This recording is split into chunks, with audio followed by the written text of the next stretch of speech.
We all enjoy going out to eat. It's a time to sit back and let someone else do the cooking and to be served. It's also a time to build language and communication skills. But when there's a screen involved, the opportunities for talking and engaging actually come to a halt. If you want to take advantage of the bonding that comes from having a meal together outside of the home, keep watching for 4 screen-free restaurant play ideas.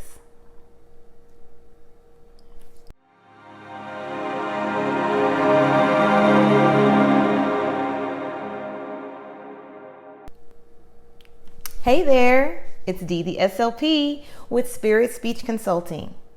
Just to tell you a little bit about me, if you don't already know, I am a speech language pathologist who encourages, motivates, and inspires parents towards powerful positive parenting in a dangerous digital age. I help them to create an environment that fosters developmental growth and success that their children will benefit from for years to come. So that you don't miss out on getting any tips and any tricks or resources, please hit the subscribe button and you will receive notifications when I upload a new video. If you find this video helpful, let me hear about it. Comment on this video or let me know of other videos you would like for me to create.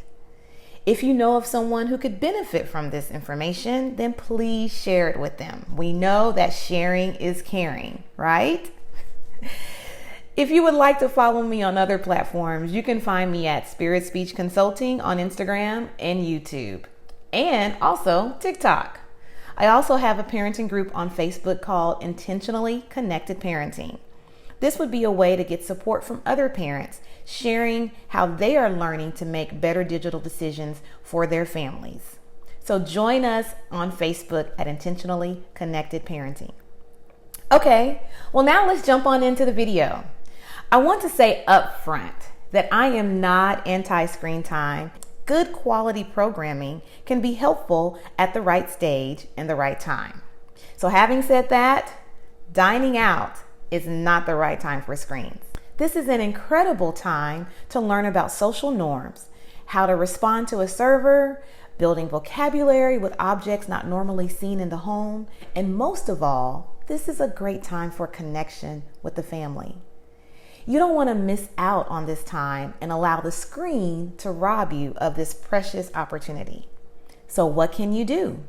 Well, I've got 4 simple activities that will keep your child engaged and will help them build their speech and language skills in the process. So the first one is coloring.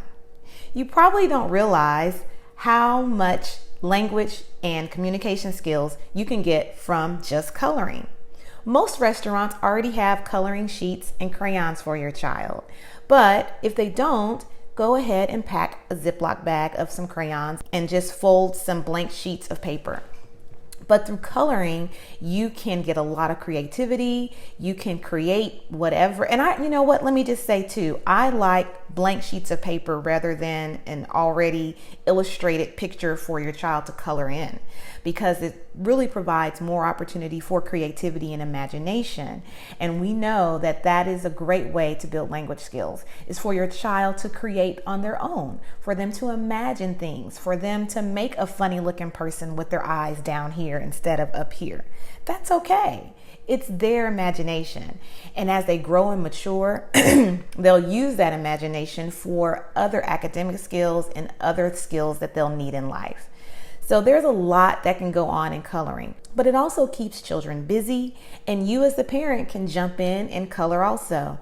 I believe that there was a restaurant called Macaroni Grill that had their tablecloths as paper, like butcher paper, already on the table for you to draw and color. And I loved taking my children to that restaurant because they spent time making all kinds of things. They spent time writing notes to each other, or we spent time coloring or playing tic-tac-toe even on that butcher paper.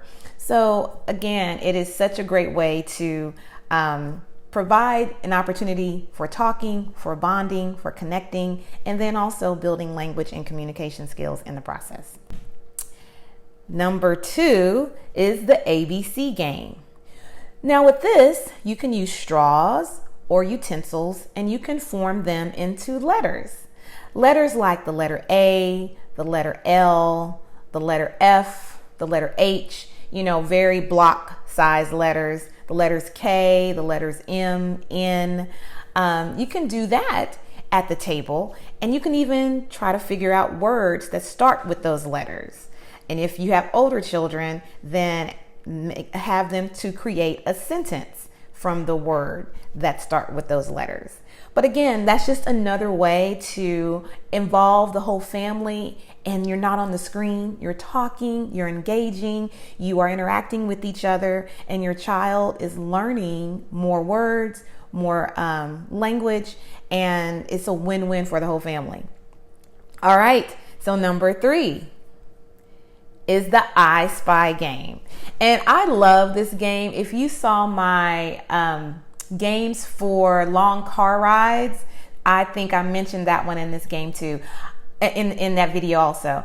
The I Spy game, you can play it so many different ways, but it's very simple. You just say, I spy with my little eye, and you can describe something that you see in the restaurant.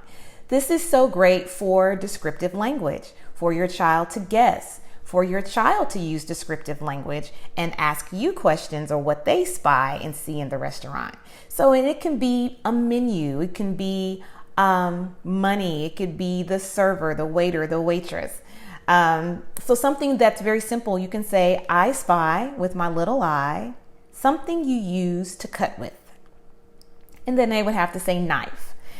But it's just a great way to get your child involved in doing something and talking, and they're not on the screen, and you guys are bonding, you guys are connecting, and they're learning in the process. That's another thing that I do too with my students and teach my parents. It's just about wait time, giving the child a cue and then waiting for them to respond. So that's just a bonus. Okay, number 4. We're at number 4 already. Using manipulatives.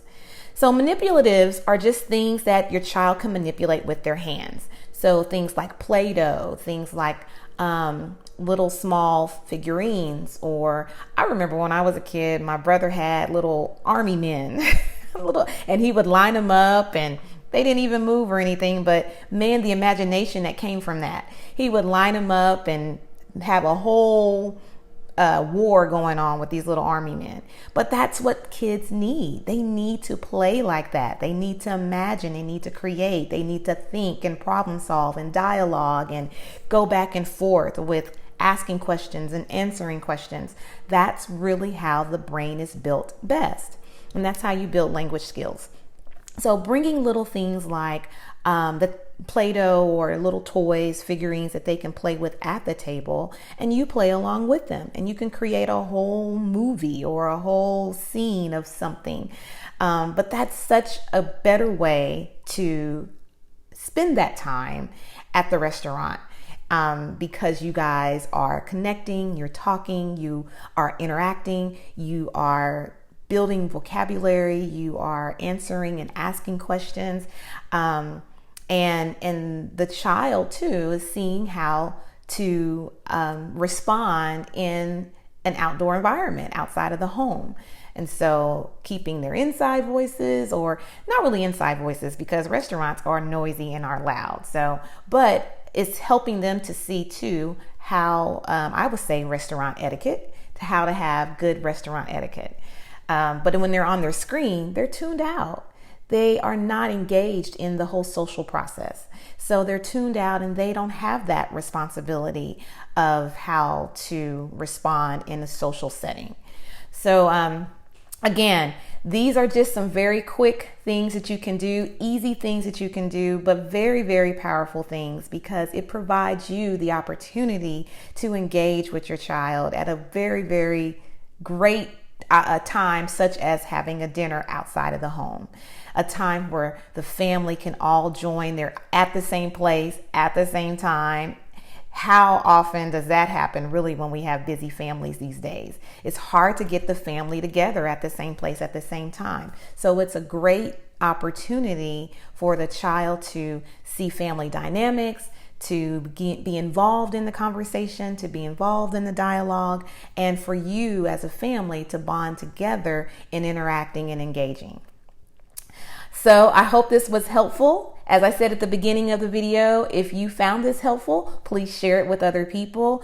Let me know too what you think. I love reading the comments. I love hearing the feedback. So if there is something that really resonated with you, please let me know in the comments. If there are other topics that you would like for me to discuss, then let me know. I would love to hear from you about other things that you will want to hear about. All right, guys. Well, thanks so much for your time and see you later. Bye.